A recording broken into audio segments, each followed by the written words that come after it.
వచ్చిందిగా కోరుతూ ఉన్నాము. ప్రతిజ్ఞ చేస్తామందరము. అందరూ చేయ ముందరికి చాచండి. మీ కుర్చీ ముందరికి చాచి చెప్పిన ప్రతిజ్ఞను మీరు పలకండి గట్టిగా. పాఠశాల విద్యార్థి తల్లి తండ్రి సంరక్షకుడైన నేను మా పిల్లలను ప్రతిరోజు క్రమం తప్పకుండా పాఠశాలకు పంపుతానని,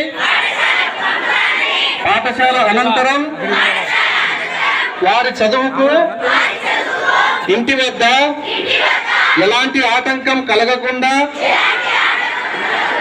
సహకరిస్తానని, బడి బయట పిల్లలు నేటి గ్రామంగా తీర్చిదిద్దడానికి తోడ్పాటు అందిస్తానని తెలియజేస్తున్నాను.